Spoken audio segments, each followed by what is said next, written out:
Michelle, and I would like to welcome you back to our Caboodles Coloring Class 1, Colorless Blender Basics. And we are going to continue working from this sheet right here that if you purchased our class kit from the Angel Company, you have that. Now, we show one technique down here. I'm going to change this up a little bit so I can show you another way to color your furry little guy. Here we did the technique on the scarf, and I'm actually going to do it on the little hedgehog in this demonstration. Okay, for this exercise I'm going to be using my E21, E13, and E15, and I'm just going to color in my hedgehog with these colors very quickly, starting with my darkest color first. I haven't designated a light source, I'm just coloring him in because I'm more interested in just showing you the technique at this point.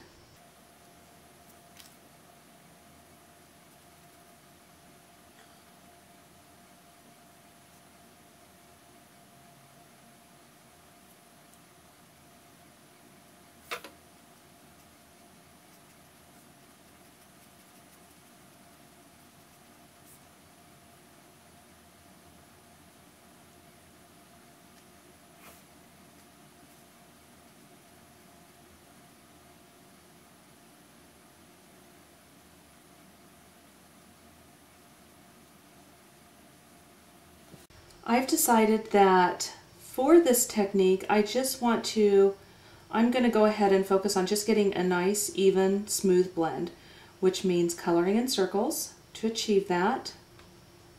But I just want a nice, even look so that my technique really pops when you see it.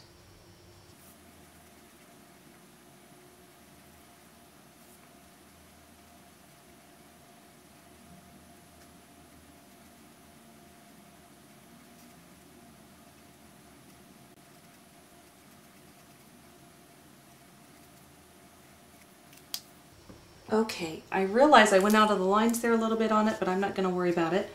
I'm going to take my Colorless Blender refill, and then I'm going to take this little piece of scrap rag. I actually cut it down.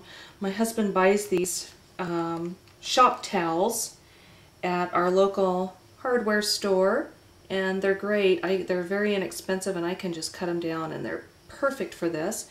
But if you can see, I just took that and I took my Colorless Blender and I just dropped a couple of drops of my Colorless Blender right onto the cloth. And I'm going to put the lid on my blender here because it will spill.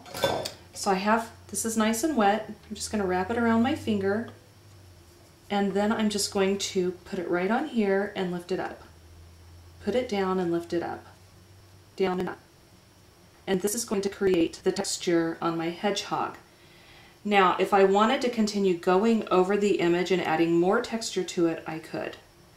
Now, I also want you to be aware that you're doing this technique, your ink can begin to go out. So you might need to go back and touch up with your actual Colorless Blender with that nice broad tip. But you get just beautiful textures. You don't have to use a rag. Sea sponge is one of my favorite things to use. Try different things. I also use ribbon. Experiment and have fun with it. And then if you do have some ink that goes out as a result, know that you can always just go back in with your Colorless Blender and just touch that up, and that's going to remove the color in those areas so you don't have to worry about it. A great technique to do with your Colorless Blender, a very basic and fun one. I hope you enjoy it.